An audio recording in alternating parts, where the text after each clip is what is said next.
দোল পূর্ণিমায় ভগবানের জন্য বানিয়েছিলাম মালপোয়া, পায়েস আর গাজরের লাড্ডু। এই গাজরের লাড্ডুর রেসিপিটা আমি আপনাদের সাথে শেয়ার করব। নমস্কার, আমি সুস্মিতাস কিচেন অ্যান্ড ব্লগে আপনাদের স্বাগত জানাই। এখানে আমি দুটো গাজর নিয়েছি, খোসা ছাড়িয়ে নিয়েছি। এরপরে আমি গাজরটাকে ভালো করে গ্রেট করে নেব। গ্রেট করা হয়ে গেলে আমি এখানে একটা কড়াই গ্যাসে বসিয়ে কড়াইটাকে ভালো করে গরম করে নেব। তারপরে দিয়েছি আমি এখানে হাফ চামচ মতন ঘি। ঘিটাও ভালো করে গরম করে নিতে হবে। ঘি গরম হয়ে গেলে আমি এর মধ্যে গ্রেট করা গাজরটা দিয়ে দেব।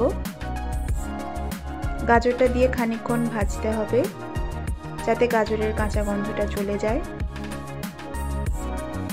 3 মিনিট মতন ভাজবো, তারপরে গাজরের কালারটা একটু চেঞ্জ হয়ে যাবে।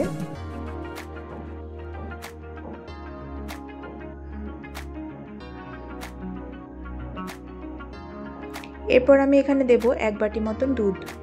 নর্মাল টেম্পারেচারে দুধ দিয়েছি। আবারও ভালো করে নেড়ে নিতে হবে।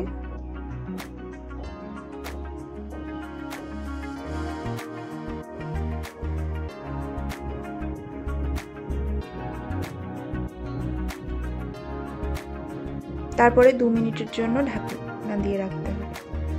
2 মিনিট পর ঢাকনা খুলে গাজরগুলো একটু সেদ্ধ হয়ে যাবে। এই পর্যায়ে আপনারা চিনি ইউজ করতে পারেন, কিন্তু আমি এখানে চিনি দিইনি। এরপর দিয়েছি আমি এখানে 2 প্যাকেট আমুলের গুঁড়ো দুধ। 10 টাকার যে প্যাকেট হয় সেই প্যাকেটগুলো ইউজ করেছি। এবারে আরও ভালো করে নাড়তে হবে যাতে কোনো লাম্প না থাকে গুঁড়ো দুধের। আর রান্নাটা পুরোটাই লো ফ্লেমে করতে হবে। হাই ফ্লেমে করলে জিনিসটা পুড়ে যেতে পারে, তাই ধৈর্য ধরেই লো ফ্লেমে এই মিশ্রণটা নাড়িয়ে যেতে হবে। এরপর আমি এখানে দিয়েছি 2টো থেতো করে রাখা এলাচের গুঁড়ো।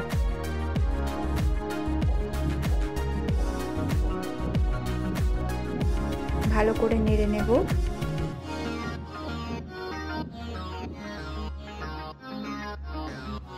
ততক্ষণ অবধি নাড়তে হবে যতক্ষণ অবধি মিশ্রণটা কড়াই ছেড়ে না দিচ্ছে। এরপর আমি দিয়েছি এখানে ভিজিয়ে রাখা আমন্ড বাদাম কুচি। আবারও ভালো করে নাড়তে হবে।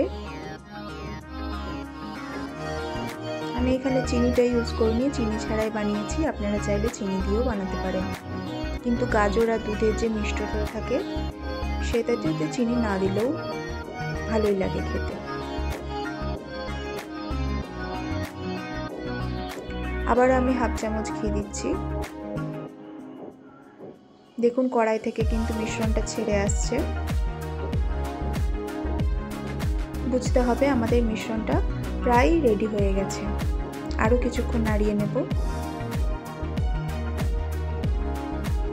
দেখুন এবার পুরো কড়াই থেকে মিশ্রণটা কিন্তু ছেড়ে গেছে, কড়াইয়ে আর লেগে যাচ্ছে না। বুঝতে হবে আমাদের মিশ্রণটা কিন্তু রেডি হয়ে গেছে।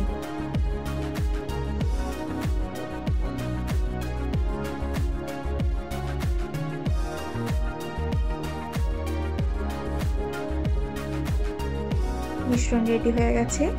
এবার আমি একটা থালাতে মিশ্রণটা ঢেলে নেব। হালকা গরম থাকা অবস্থাতেই হাতে একটু ঘি লাগিয়ে নিয়ে আমি লাড্ডুর আকারে গড়ে নেব।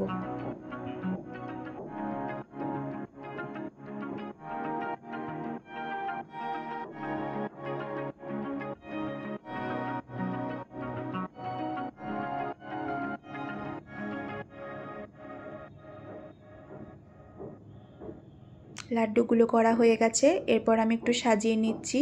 আপনারা যেমন খুশি করে সাজাতে পারেন। আমি এখানে একটা করে কিশমিশ দিয়ে সাজিয়েছি। এবার আমি লাড্ডুগুলো পরিবেশন করে নেব। আমাদের গাজরের লাড্ডু তৈরি। ভিডিওটি ভালো লাগলে অবশ্যই লাইক অ্যান্ড সাবস্ক্রাইব করবেন। খেতে অত্যন্ত সুস্বাদু হয়েছিল। আপনারা অবশ্যই বাড়িতে ট্রাই করবেন। রাধে রাধে।